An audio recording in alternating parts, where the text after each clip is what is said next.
everybody, it is me.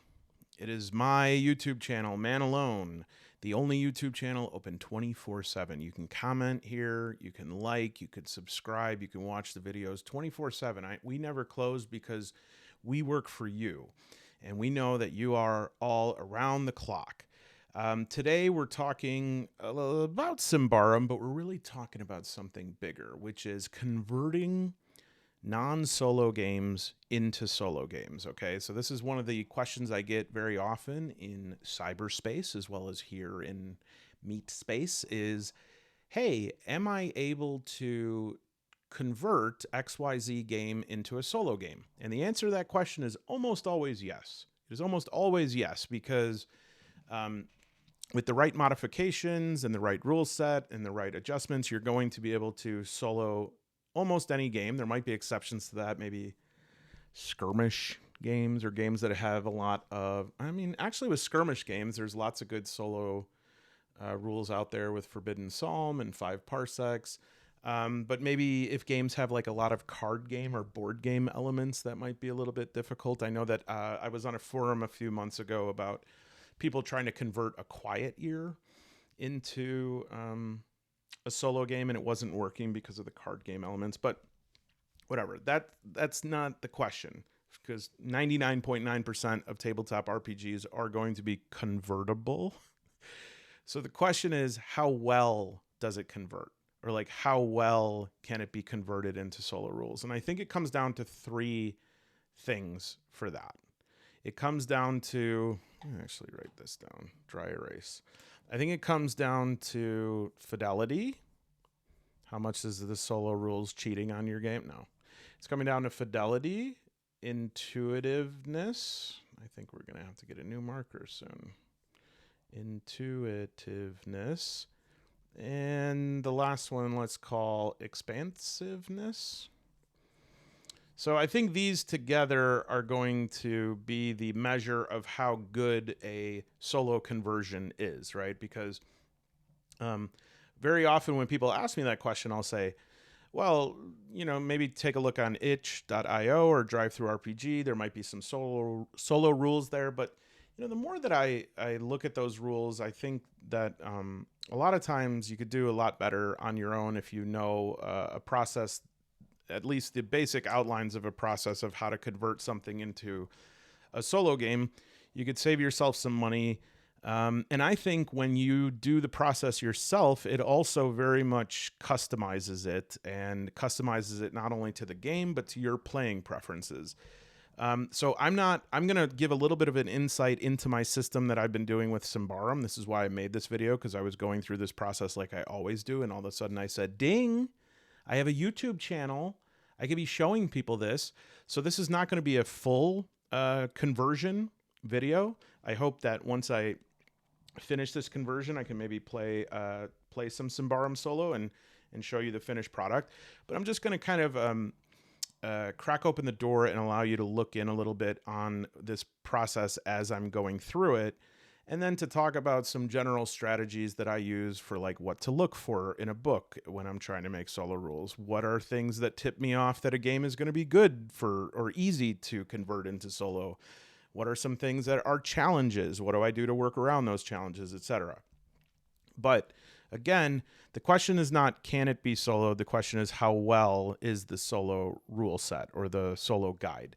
And so these 3 things, fidelity. Number 1, do I still feel like I'm playing the same game? If I'm playing Symbaroum solo, how do I know that I'm still playing Symbaroum? Because there are a lot of solo rules out there that will convert your game into a generic copy of the genre, right? They'll say, oh, here are some solo rules for Traveler, for instance. I don't know. Sci-fi game, right? And then you look at the rules, and it definitely shows you how to play a solo sci-fi game, but it loses some of the DNA of what makes that game, right? And so when we think about, for instance, Dragonbane, when we're playing in solo, what are the things that remind us that we're playing Dragonbane? Well, Dragonbane has the benefit of having like a lot of character, a lot of personality with like its standees, the different characters, subtypes, or kin. the setting of the Misty Vale, kind of having a distinct setting there, the overarching story, even the dice, right? And all of these things together are like theme, lore, and mechanics. And then I guess you could say a subcategory of like the interplay between all these things. Because in a very good game, all three of these things are going to be interacting together. And so even though we know we're going to lose some resolution on a solo game, right? Because it's solo. So naturally, we're not going to be able to have quite as many options as we would if there was a GM outside of us generating, new information and developments for us. So we know it's not going to be perfect, but does it still feel like the same game? Does it still feel like I'm playing with the same types of scenarios, the same types of characters, the same types of situations that I'm in? And then also, do the mechanics feel the same enough so that I feel like I'm playing the same game, right? Because, I would say that it would be probably pretty simple to take, well, for Symbaroum, probably just Ironsworn or Ironsworn Delve, and then just like refer to the tables in Symbaroum and port over the weapons and then use these rules. But there is something to the rules of Symbaroum, the mechanics of it, that in some way reflect the theme, the content, the lore of the game. And by the way, here's a little aside that I have to say to Free League. Free League, I love you. I'm pretty much, a stan. I'll buy anything you put out. I know that you are putting out more issues of Ruins of Symbaroum, which is the sort of 5e adaptation of Symbaroum, and I totally get it. You don't want to lose out on that sort of, coagulation of people who only play 5e type rules. I get it. You gotta get that bag. And I know that there are a lot of people who have some rules problems with the original Symbaroum and that they're a bit limited or there's some issues with it. I understand. I just hope that instead of continuing to try to adapt into something you're not, I would love to see you adapt Symbaroum into the Year Zero system so that it can fully come into its own. That's just my advice. What do I know? I've never started a multi-million-dollar tabletop company that owns the rights to Walking Dead, Blade Runner, and Alien, which, by the way, solo... that is one of the reasons I have affection that I do for Free League. Is this is one of the few companies that really does value solo systems, so much so that they're going to be putting one in on the new Coriolis rule set, the Great Dark. They have a page here. If you go to freeleaguepublishing.com/play-solo, you can see all of the systems that currently have solo. There's a little shout out for another channel that isn't mine. They have these solo rules for Dragonbane, Walking Dead, Twilight 2000, One Ring, Vaesen, and Forbidden Lands, and soon it will be Coriolis Great Dark as well. These are the official solo rules. I know that some people, some of these might feel you have different opinions on them. I know some people like the Dragonbane system like I do. I love it. I think that they pack a lot of punch in the small booklet that there is, but I know not everybody likes that. But I think we have to appreciate the fact that a company is putting solo rules out because that's what we do. All right, let's get back to what I was talking about. It seems as though I did a bit of waffling. If you're new to the channel, I rarely do that. Excuse me, I'm so sorry. Intuitiveness is how intuitive is it to play this solo system, right? Because it's just us. We don't have a game master to say, well, you're going to have to, solve this puzzle. And I say, well, how would I do that? Oh, we'll just roll like wits plus insight plus observation or perception, right? Like we don't have that option of having those cues for things. And so we have to have a pretty taut cycle or schema of gameplay. Again, Ironsworn Starforged, I think, does a very good job with this in using a lot of graphics to point out the sort of core loop of activity in the game, which I think is really important, especially as you just start solo role-playing. You'll have a lot of moments where you're like, what the hell am I supposed to be doing right now? What am I doing? What's the point of this? And you'll just get stuck, right? You'll get stuck, but these are the things that are really helpful.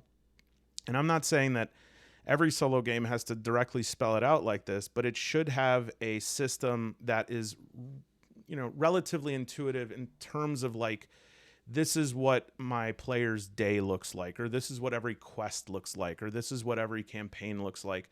And then I also think nearby here, if I remember correctly, maybe not. Oh yeah, right here. The 3 pillars of play. I like this as well, having these pillars of play to say at any time when you're playing Starforged, you're either going to be going on quests, creating connections or bonds, and making new discoveries. And so if you ever have to ask, what am I supposed to be doing right now? You can always go back to one of these pillars as an anchor. And I think that those are things that increase the intuitiveness of the game. So if you give people a lot of solo rules, and then, there's plenty of oracles and tables and different ways of presenting questions that can create different, sort of threads of the narrative.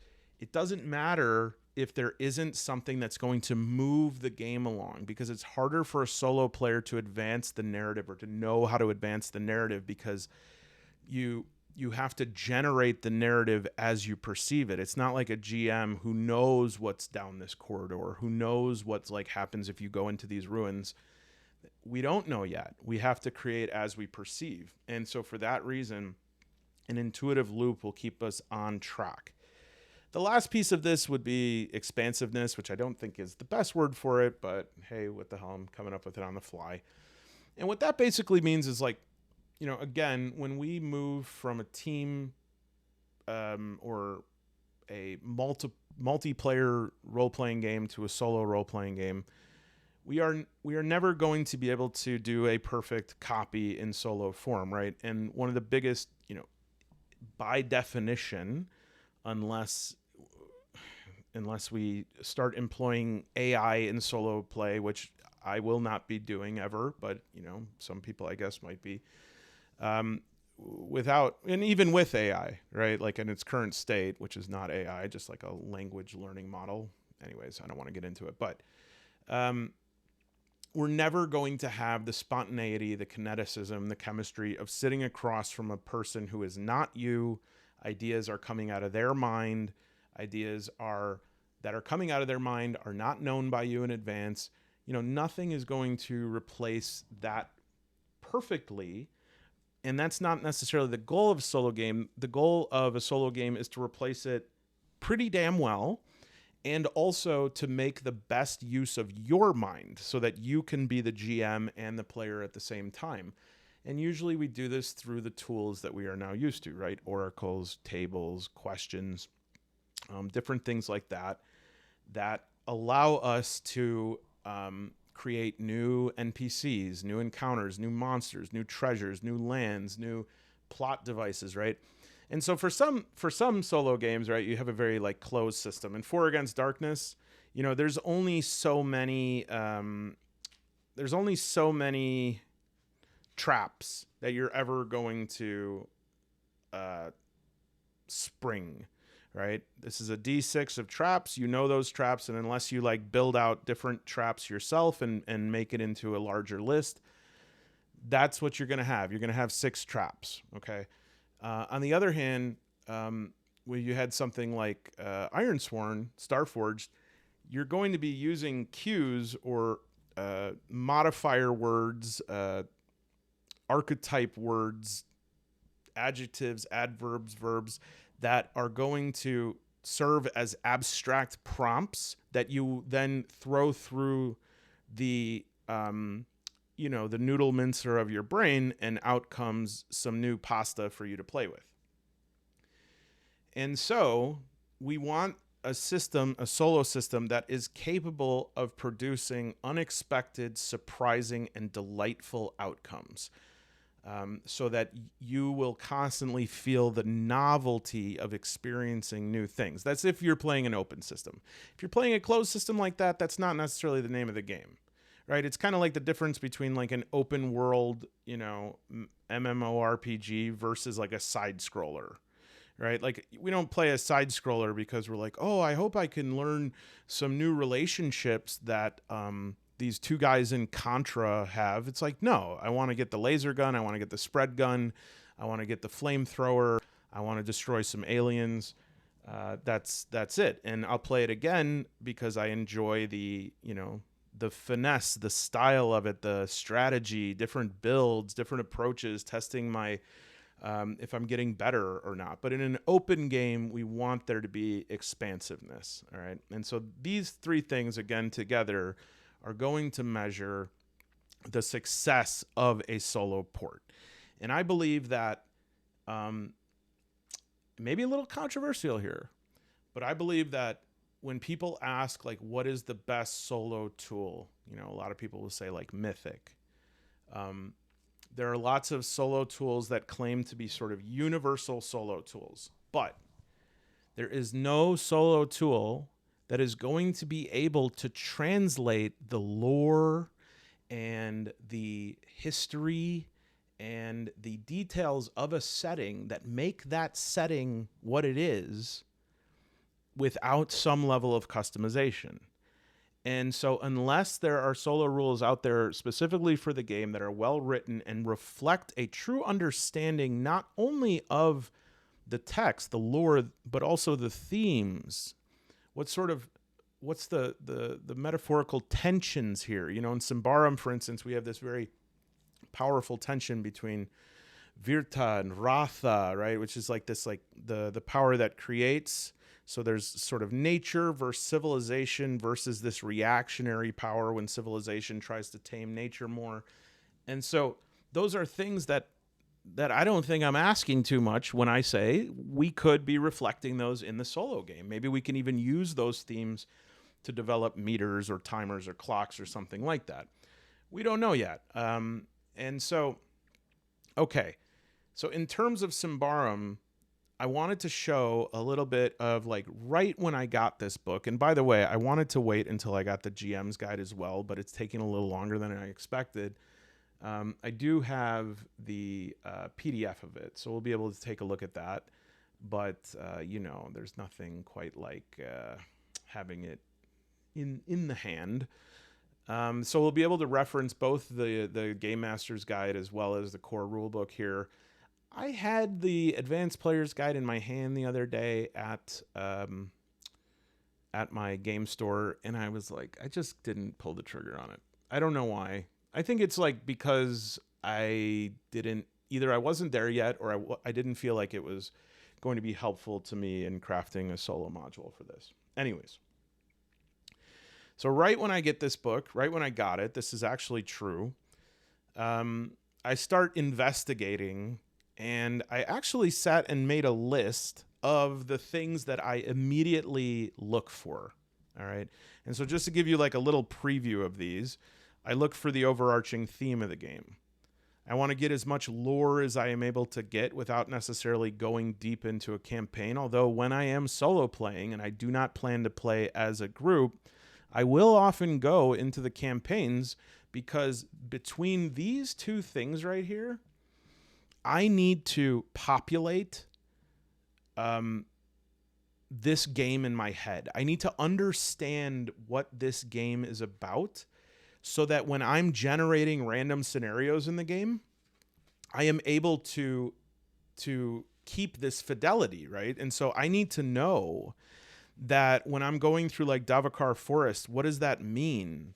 What is what kind of things, not only like what is there, but what does that represent? What are what is the level of difficulty of those things? What's the history of the tensions between these things, right? When I run into NPCs, I'm going to have to generate those myself, because I can't do what we would do in group play, which is, look through a campaign and then it says, oh, in this place, you're now going to meet Demetrius. And Demetrius is very interested in developing witch site. And if you've passed a perception check, they'll tell you where to find an old relic that will increase we don't have that in solo play.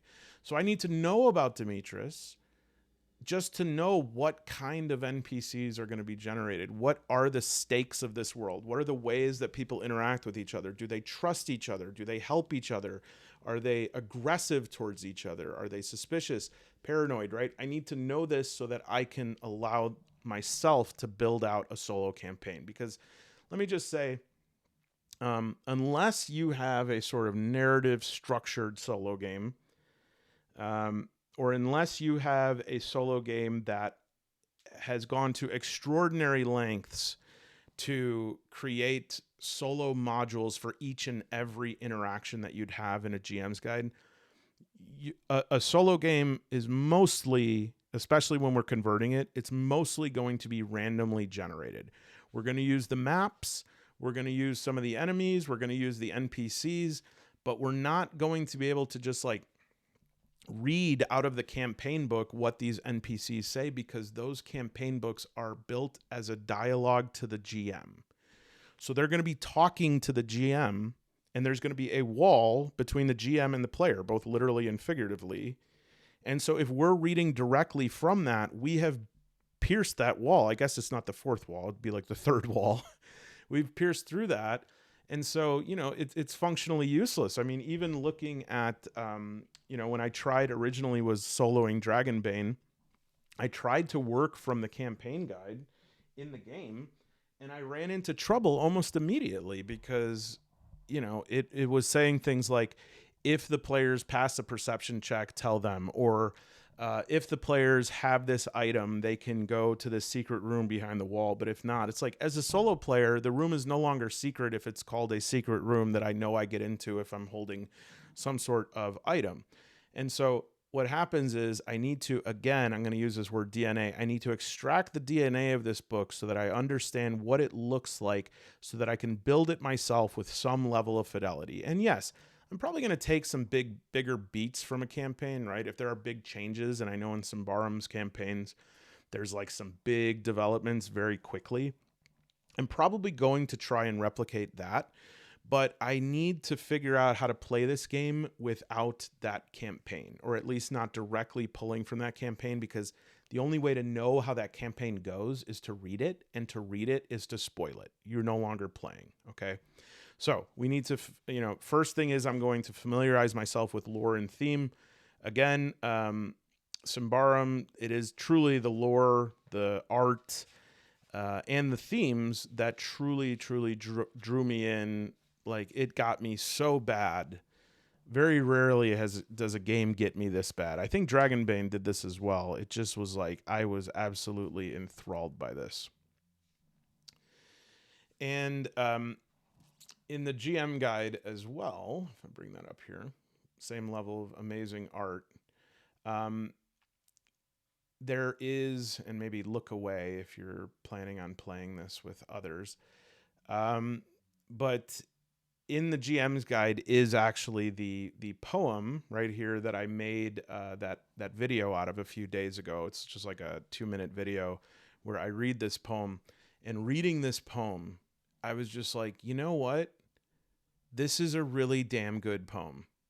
Like, not even plain, like not even for pretty good for like a role-playing game. Like, no, this is a good poem as like a folklore poem. It's beautiful, and it contains the entire central tension of this story. These are the things that I need to absorb going into it so that I can replicate it in some version on the way out. Okay. I need to know the goal. Again, the goal might be different here than it is in the campaign. In the campaign, it might be, rescue princess, stop evil sorcerer before spell freezes the land. There might be things that we look at for goals that are more just providing us with a loop of gameplay that then we can then build out from there and kind of create our own campaign.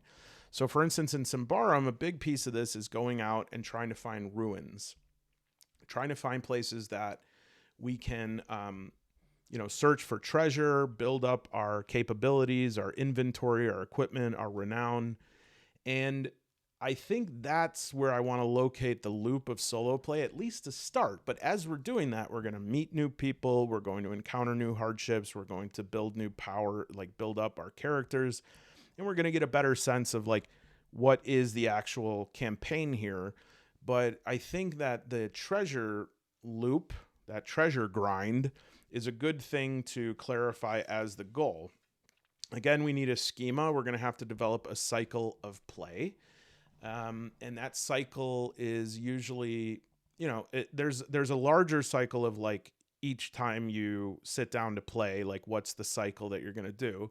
But then there's another cycle of like, every time you enter a room, what are you going to do?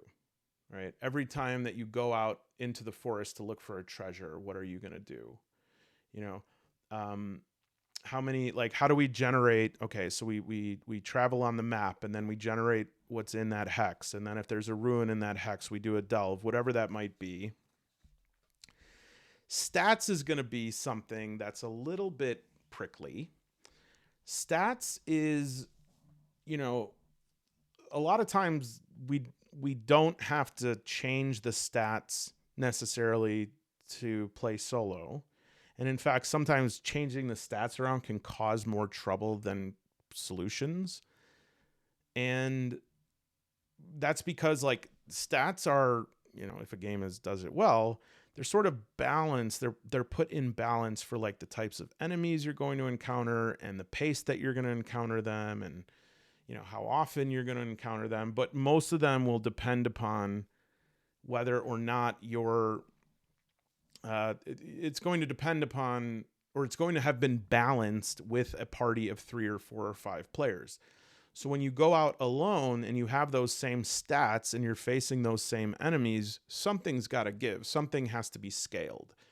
And so again, I think player stats are a tough thing to scale for solo, like saying, oh, I'll just double my strength. Well, there's so many things that are algorithmic in RPGs that doubling your strength could like quadruple something else and then make something else times 12. And so that's a tricky game if you want to try that. You could try to scale the enemies, right? You can lower the amount of enemies you encounter, or their level, or have their damage, or whatever that might be, or the frequency of them. I think a far more elegant solution, well, two things. Number one, and actually I came across this today and was trying to put my head around troop play. There is an option right here in Symbaroum to play as a troop, right? That's to actually put together. Sorry, it's a little off. There we go. No, that's not so good. Just trying to widen this out just a little bit here. Oh, that's not doing anything. Okay, well, there's most of the screen. Troop play, and an alternative to traditional play where each player controls a single character is that the players take on multiple characters, often connected by a common place, organization, or theme. This way of playing is known as troop play. When I saw this, I was like, oh, this has got solo written all over it, right? And it even has some examples of like the types of troops that you could put together. And so, adding NPCs to your party, or even like taking control of 4 characters, if that's something that could be reasonably managed, in terms of cognitive load, that is something that could be a great solution to that. And then I think another good solution is adding some abilities. So in terms of the Dragonbane solo pamphlet, you have the addition of these 2 additional heroic abilities of Army of One or Soul Survivor. And with Army of One, when you're fighting alone, you draw 2 initiative cards. You get to attack both. You get 2 turns per round. Or you could do Soul Survivor. You can push a roll without suffering a condition. I think those are the types of ideas we should be even more open to, because adding those things is not at as high a risk of breaking the reality or the fidelity of the game. When we changing stats and enemies and stuff, we have a higher risk of losing something that the game was supposed to be, right? Dragonbane, for example, Symbaroum as well, these are deadly games. And so we don't want to modify things so much that we're just swashbuckling through everybody and everything like they're melted butter, when in reality it should be dangerous. It should be a tough slog. Rewards and consequences. This is something that, this is going to motivate the lizard brain. It's going to make the player persist in knowing that there are some sorts of outcomes out there. And in fact, this GM guide, again, has some very promising stuff here. And I'm sorry if you can't see that very well. For some reason, I'm not able to make it much bigger. But it has a section on enhanced rewards. And it has in this section something that generally, and let me make sure that I'm referring to the proper place. I guess it's in greater artifacts, or did I make this up in my head completely? Please say it ain't so. Oh my, come on. They're all watching you right now, man alone. They're all watching and oh my gosh, did I make this up? No. Oh, wait, it's on Exploring Ruins. Yes. All right. So, when we start seeing tables with dice, specifications on the side of them, that is like very exciting for a solo player, because we know that these are tools that we can use to generate different outcomes in the game, to generate different terrain, to generate different events. And there are plenty of those in this game, but there are some problems. There are some things missing that we can talk about. Let me just do a little search. Aha, okay, I was slightly off. So it's actually in the section called Devakar Hex Map, which I don't think is a section. I guess Exploring Ruins. But this is the central location of Symbaroum is this Devakar forest, which has like some places that are dark, that are more dangerous, that are controlled by the elves. Wild, which is like a border area. And then Bright Devakar, where we can find sort of the human clans, barbarian as they're called, clans in this. But it has these hexes, and so that means we can generate things for those hexes. An unfortunate thing is that the GM guide has some event or travel generation for these extra areas that they've given this game, called like the Spirit World, the Yonder World, the Underworld, but they don't necessarily have ones for just generating what's in each hex in terms of, I guess, terrain and stuff like that. Although if we're in a forest, maybe it's just forest every time, because it does have ways of rolling up and seeing if you have found ruins, as well as encounters that you can have, enemies. And this is terrain, but this is, I think, more in combat, because it says, oh no, maybe it's not. A sinkhole. Gosh, if you just rolled a 1d20 though, and you had like, okay, so 1 through 10 is safe. I'm sorry. So that actually makes sense, because I thought it was 1 through 2 was nothing special, and then you had all of these other ones which were like pretty bad outcomes.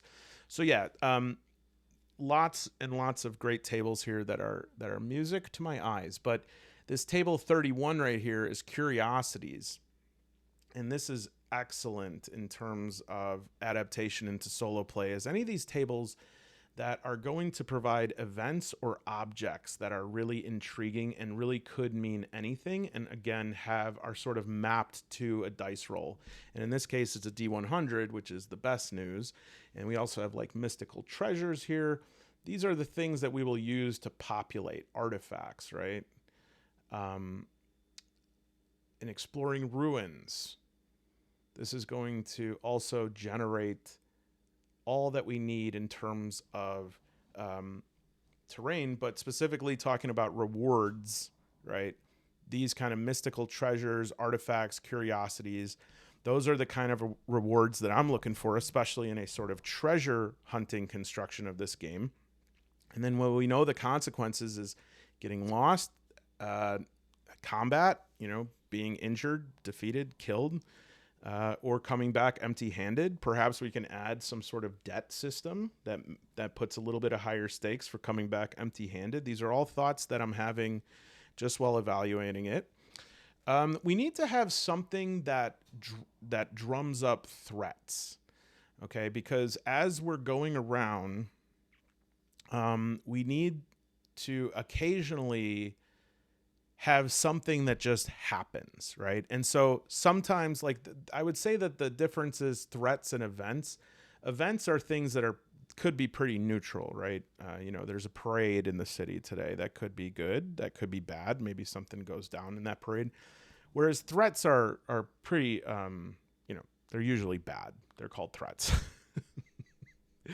And so maybe with threats, we can develop a threat clock. And then if we had some more general tables to do events. Now, what I was excited to see in the GM guide is they did seem to have these events tables, but again, they're for these other areas. This is events in the underworld, right? But this is okay because again, I'm assessing this right now for, the sort of usability of it. And even though it doesn't have an events table for when you're just going around Davokar, it has one for the Yonderworld, the underworld. I have a template, right? I have a template at least. And so I can pull the information from this table and I can replace it with nouns and et cetera that make sense for the forest, okay? So maybe we're not going to find human corpses in the forest, but maybe I can come across animal corpses that are rotting and there's evidence of corruption or something like that.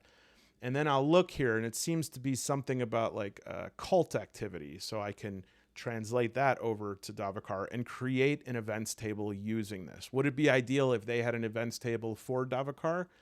Yes, obviously that would be a lot easier, but at least we know how to generate things given the template for these encounters that they have with these other places. It is a bit of a head scratcher that there is not an events table as a GM tool to just sort of like quickly generate events that happen while you're traveling. It almost makes me think that I am missing something because there is like, and maybe I just haven't looked enough, but as we look at these sections like expeditions in Davokar, which some people say Darvakar, I'm like, am I missing something? Because it feels like there should be a 1d20 table here. Oh, look at this. But this isn't, it says sick animals, but these are not events, right? These are misfortunes. Actually, maybe some of these are okay. The campsite, a bad omen, sudden silence, stuck. No, most of these are kind of bad. But again, we can use these to create events, right? Because we have exemplars of what those events might look like, right? And that's kind of showing you the stakes. And when I say that, I don't want that to be abstract, that you hear me say like the stakes and you think I'm just using a word.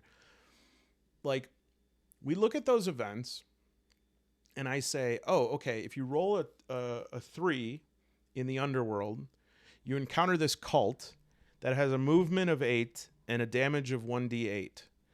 Well, that's the stakes. I know that. So that if I'm making a table for overland travel, I know that it's reasonable to have an encounter with a monster who moves 8 and has an attack of 1d8.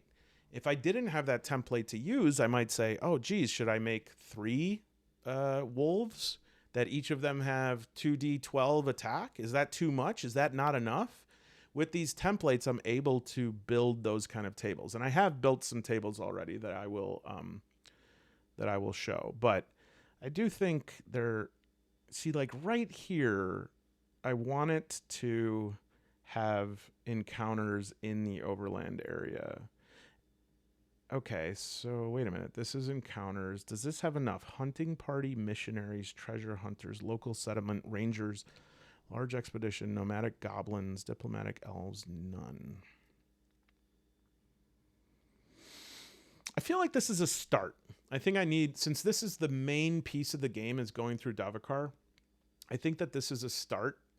But again, all of these are going to be very helpful. I think going down into these ruins, there's more information for those, but it's a start. All right. So I'm trying to figure out rewards, consequences. I'm trying to figure out threats, events, and changes. What are things that are going to change the nature of the game, right? In Morkborg, they have these sort of omens that after a certain amount of days, some cataclysmic event happens that completely changes the surface of the planet you're on or whatever the hell you are in Morkborg.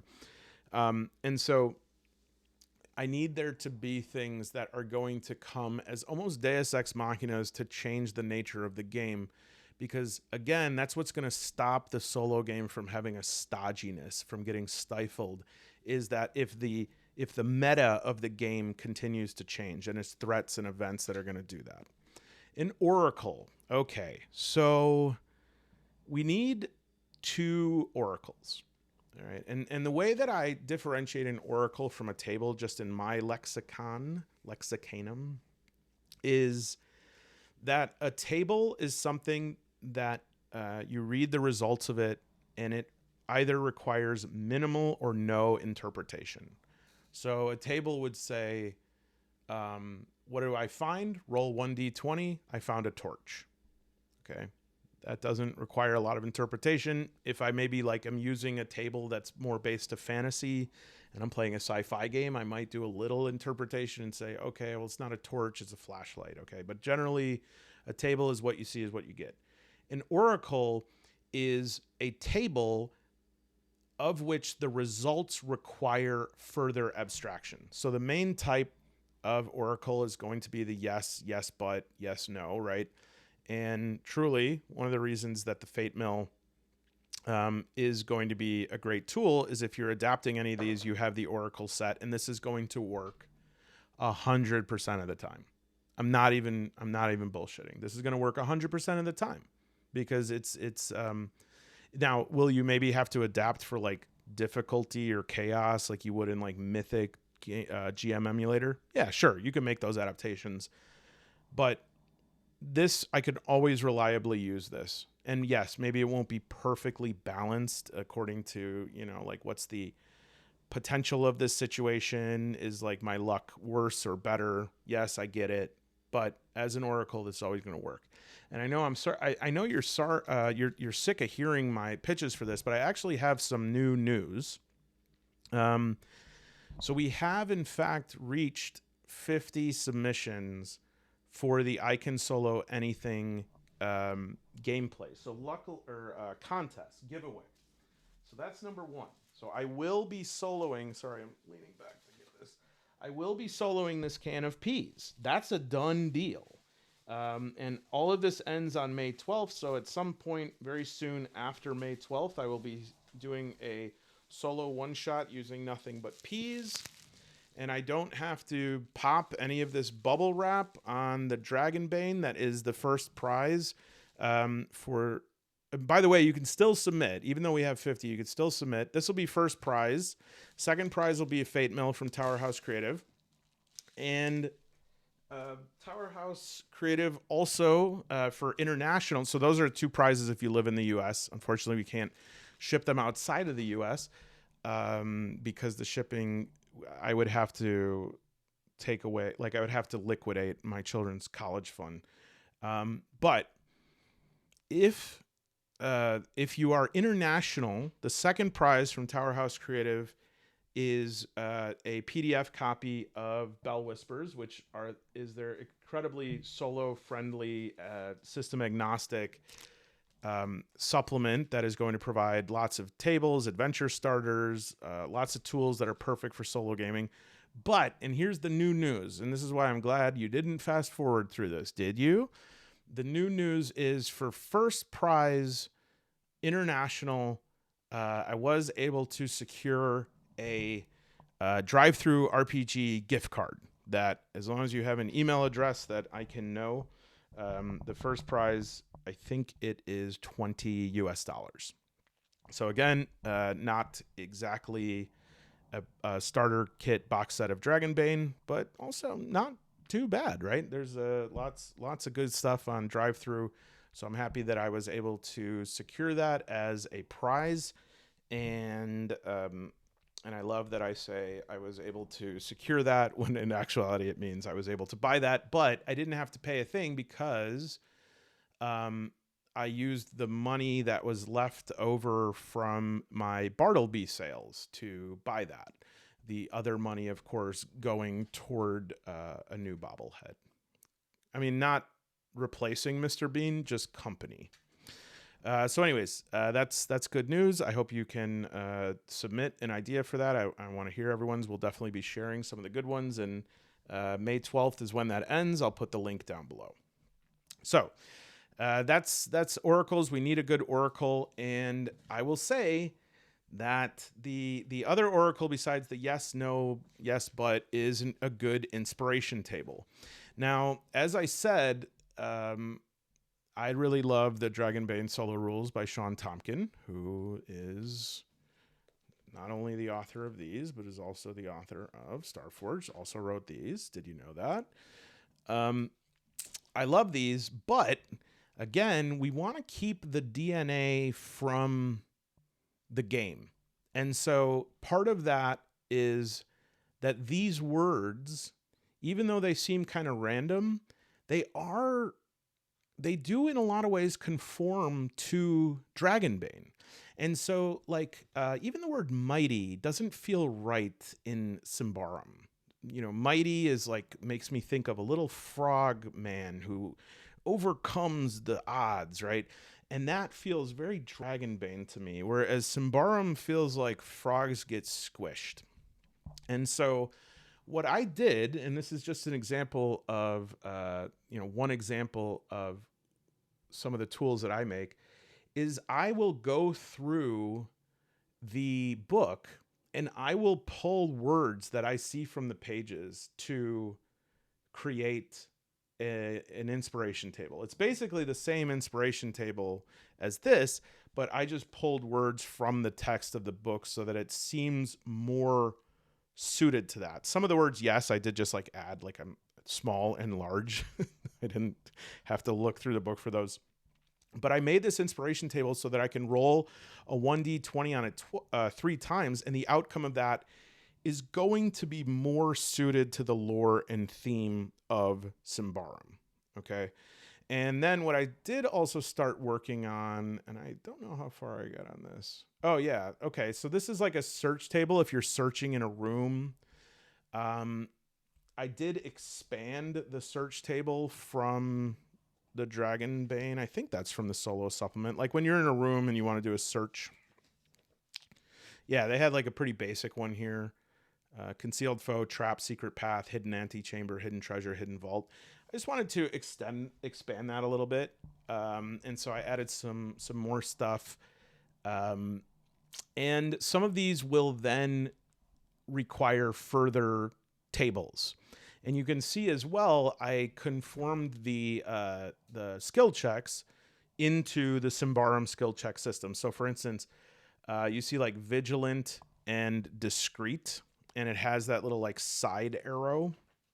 The way that skills are, you know what? They're not even called skills. They're called abilities. The way that abilities are tested is, first of all, the player in Symbaroum rolls all dice. The GM does not roll dice, which is actually great for solo play. For instance, an enemy will have an attack of 4. It won't be 1d4. It'll be 4.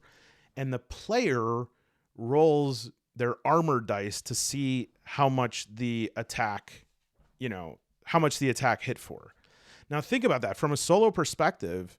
That's good news, right? Because that means we can reliably know what this foe is going to hit us with, and it depends on just our armor how to change that. That's so much easier to scale that foe than it is to scale ones that have a randomized number. That's also like, you have a character that they'll say, well, on average, this little, this like wild wolf is going, usually it'll be like an average of 3 or 4 they'll hit for. But since it's an average, we'll give them a 1d8. And you roll 8 twice and they hit you for 16, you're dead. Whereas if you know that wolf is going to hit for 3 and maybe less, that is going to add some predictability and also add some, well, predictability is maybe not the right word. It's going to allow us to scale it better and allow us to like understand what level we should be at, given that we only have one character. I'm like diving into the Game Master's rules, so I don't want to give anything away, but let me just find this really quick. Okay, I've got it here. Let me pull this down. So when we see here like this, if roll of vigilant and then this arrow that says discreet, I'm trying to zoom in. I don't know why my zoom in ain't working, is passed. And so it's like, well, what the hell is that? That means we roll the attribute, our player's attribute of vigilant, modified by the enemy's attribute of discreet. Now, let me say that this is something that I think a lot of people who play Symbaroum tend towards the 5e, is because I said skills earlier, and then accidentally said abilities when I meant attributes. So your attributes are your stats. Your abilities are like your skills, but they are more like talents because there are no derived scores in this game. Whenever you in Symbaroum, whenever you do a check, you will always use one of, I believe, 8 of these. Trying to find a player's sheet. They have an example player's sheet in here that's really filled out well. You will always use one of these 8 attributes. So that can be like narrowing down what, and I guess there are 4 sub attributes here, but accurate, cunning, discreet, persuasive, quick, resolute, strong, vigilant, and then there's these very simple derived attributes of toughness, pain, defense, and corruption threshold.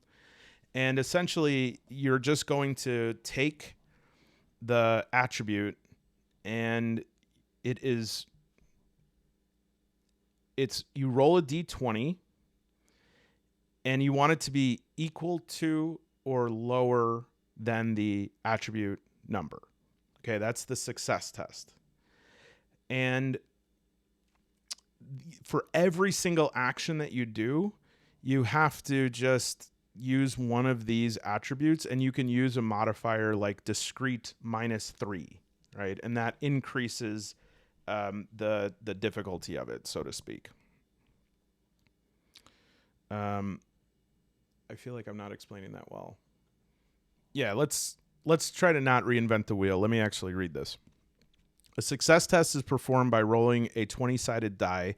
In the most simple challenges, success is only a matter of the die landing on a number which is equal to or lower than the character's attribute value. So that makes sense. If you have some trouble even imagining things like that, like I do, the higher that your strong attribute is, the more of a chance your D20 is going to have to roll under that, right? Because if your strong is a 5, then only 1 through 4 means success. Whereas if your strong is a 15, rolling 1 through 14 are a success. However, most often the attribute value is first modified according to the opposition or difficulty of the challenge. All right. For instance, if the character tries to hit someone with a spear, the relevant attribute value is modified by the target's defense. Okay. And that's why it'll say attribute -5. And that would be like your skill level. So let's just say I'm trying to lift up a big barrel. Okay. I'm trying to put it on a wagon. And my strong stat is, let's say, 12. And I want to roll under, and I roll a 7. And so I'm successful. Now, if that barrel is very heavy, though, let's say that it has a difficulty of -3, we would take my strong stat and -3. So it'd be 12 -3 is 9. And now I have to roll under a 9, which I still was able to do. But let's say it's incredibly heavy. My strong attribute is 12. The modifier is -5, a difficulty of -5. And so that means I have to get less than or equal to 7. And this time I roll a 15 and I fail. If I want something to be easier, I can add to it. But when I'm using the arrows system like we had on this little sheet here, I'm modifying it not by a specific number, but by an opposing attribute. And so if my vigilant is a 12 and the enemy's discreet is a 3, that means that I would do 12 minus 3, 9 is what I have to roll under. So it's modified by an attribute of someone or something else, right? And that will that system right there is beautiful in its simplicity, but as you can imagine, I mean, just think about like Dragonbane. Think about how many skills. Do I have a character sheet handy? Yes, I do. Think about how many, like you have your attributes on the top, and then you have all these skills that you could test under. That's not even counting like secondary skills for what is right now like magic, but will certainly include other things. Instead, that's like playing Dragonbane where you just use these. I think I like that, but I think maybe there's something to what other people, the critiques that they have on it. And I'll know that a little more once I create and play test the solo system a little bit more.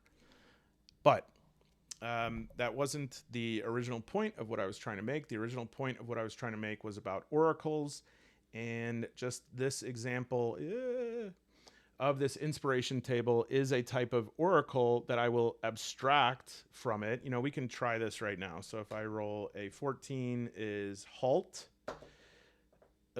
20 is danger. 20 is traditional, halt, traditional. 5 is creature. So I have to halt a traditional creature, and I can abstract that, right? Now, there's no like, probably not a creature that's like, oh, I remember the good old days, but it could be. Like, I could kind of meta that and say, well, the traditional creature of a dungeon crawler is what? A goblin? Or maybe a dragon? Right? Those are traditional creatures.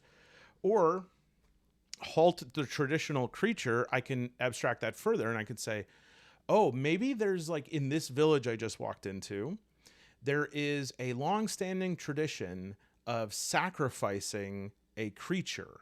And I need to halt the sacrifice of that, because if I don't, it's going to activate some old blood magic and some very bad things are going to happen. That's how I would abstract that out. I need to make sure that I have the ability to abstract not only yes or no questions, but also oracles that present new information. Because otherwise, I'm just playing 20 questions and it gets really old really quick, right? If I go, is there any sort of ritual that happens in this town? No, and there never will be. Okay. So is there someone in this town that needs an ass whooping? Yes. And they need it bad and they need it fast. Cool. Are they tall? Maybe. All right. Now I can begin my adventure. Hi, I'm looking for someone who might be tall, who's just begging for an ass whooping. That's a little bit more laborious than just being able to roll and get those 3 inputs and generate something juicy. All right. And so, shiftable and scalable. I'll then look for things that I can shift that won't interfere with, won't cause a domino effect of difficulty down the line. So, for instance, if I see that I'm just not leveling up fast enough to keep up with the increasing difficulty of the creatures, I might scale the XP amount to say, well, instead of having to get 5 XP to level up, I'll do it so that I level up every 3. Or maybe I'll do it like increasing. Like first I need 1 XP, then 2, then 3, then 4, then 5 each time. Ooh, one of the lights fell. Okay, so shiftable, scalable, random generators. Yeah, that's kind of, you need lots of random generators, as I showed the example that I skipped ahead is like this search table, but also there's going to be plenty of random generators to be found within the printed materials as well. For instance, right here, we have a random generator to say, oh, I found an item. And then we say, well, what kind of item? And I get to roll and see, and then go to another table to figure out what item, what kind of debris, what kind of curiosity is that, right? Those are the things that put a real smile on my face, because I know that that's making my job very easy. And every time I'm able to take something directly from the book, I'm maintaining the fidelity. The fidelity is being maintained. NPCs, again, we're usually going to have to generate these, but very often we can pull ideas, basic dispositions of them from the ones that are available in campaigns. And there are always going to be books that generate NPCs. But again, the flavor of an NPC encounter in, say, like 5e is going to be much different in Symbaroum, okay? I meet a farmer in 5e and they're going to be like, well, we have 5 new chickens, but I can't find all of them. Hey, I say, I would give you each 10 copper if you find the chickens, all 5 of them. Their names are Marvin, Cecilia, Lydia, Darth Plagueis, and Ron. And that's in 5e. But in Symbaroum, I feel like I would go up to a farmer and be like, hey, how are you? And they'd be like, don't have any work for you. Move along. And that's it. I'm like, oh, okay. And they're like, there's a storm coming. You better hide under a tree. Something thicker. Death will come. And I'm like, oh, okay, thank you.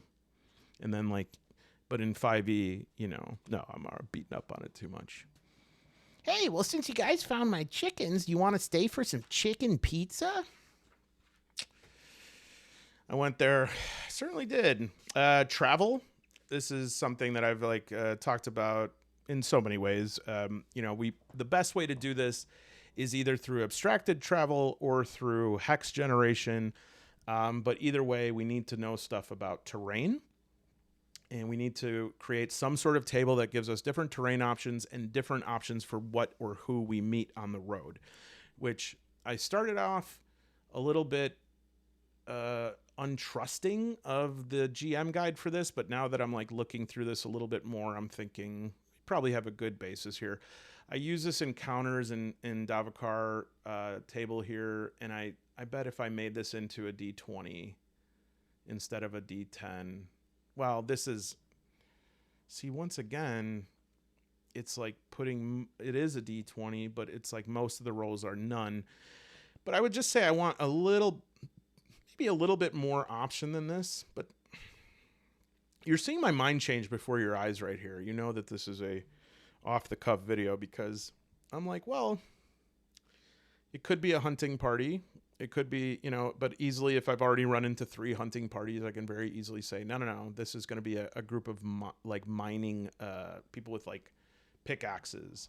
Or maybe this isn't a hunting party. Maybe this is like a shepherd who is lost or looking for one of their chickens named Darth Plagueis. Monsters and enemies. They're the best friend for this is going to be a bestiary.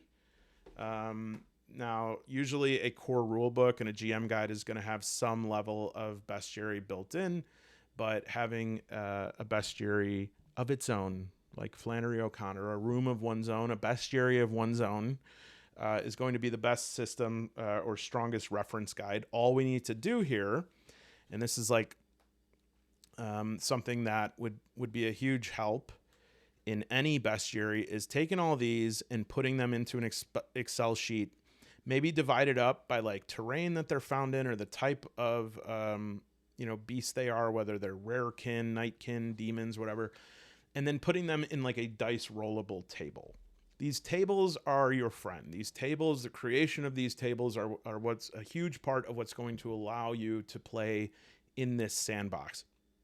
And anytime that we start seeing the tables like we do in this GM's guide, we're feeling very positive about the possibility here for converting this into solo play. Gear and loot. There's another thing that is very often in like core rule books that are not made for solo.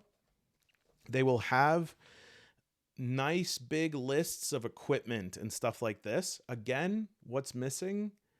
A table. A table that I can roll dice on, because This works well for a shop, but I want to be able to also find some of these things out and about. I want to open a treasure chest, and sometimes I want to find in there a flute. And so that involves taking some of this stuff, plucking some of this stuff out, and putting it into a rollable table. And save some money. I mean, this is so much easier than buying and learning some of these solo systems available out there. But we just need to be able to generate this stuff so that you can randomly find it, because that's what's going to give it that RPG feel. Because, just like any RPG, you're playing, Ultima or Dragon Quest, Dragon Warrior, Final Fantasy, Xenogears, Chrono Trigger.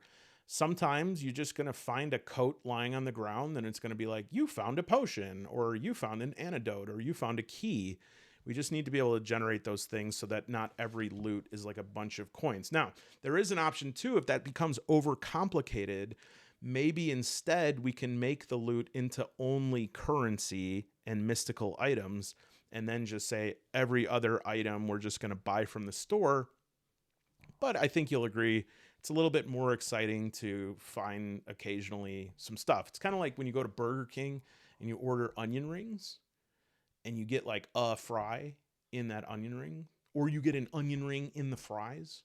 It's like a delight. Every once in a while, you want an onion ring in a fries.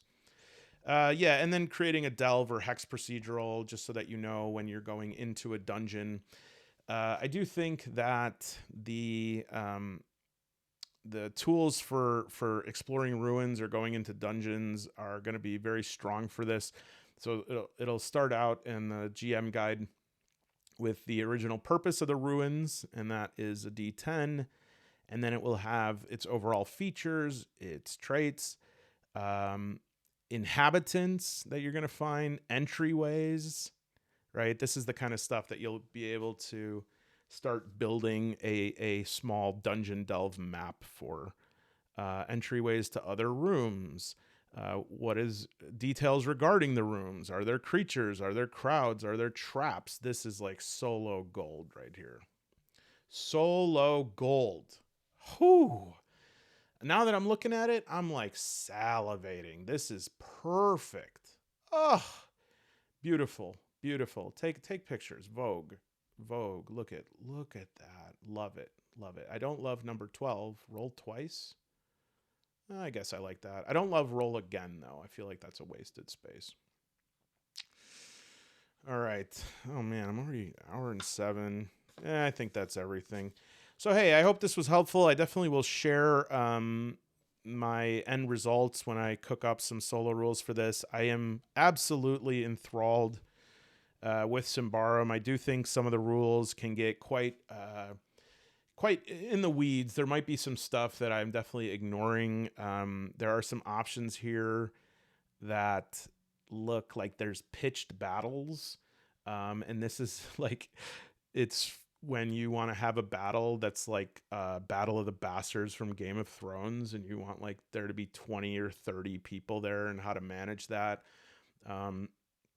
There's like establishing a domain so that you like work for a lord and you're sort of like a serf to this baron, and what those domains might look like. And when I see that, I'm kind of like, yeah, maybe I'll check that out sometime. But like, especially for solo play, especially starting out, we don't want to overcomplicate it. Keep it very simple, everybody. Keep it as simple as you possibly can. But yeah, there's some fun stuff here. There's gosh, I just love this. Theurgy, sorcery, witchcraft, wizardry, and independent mystics. Those are 5 different magical traditions in this game. Oh, I'm so stoked. This sucks. Now I'm obsessed with this game. I'm obsessed with Dragonbane. I'm obsessed with Coriolis. I'm obsessed with Across 1,000 Dead Worlds. The only thing I'm not obsessed with is the things that I am like, that I do for a living, or that I am like in school. I need to be obsessed with that. I do kind of like what I do for a living, but you'll never know what that is. I'll give you a clue. It rhymes with I'm the Pope of the Roman Catholic Church.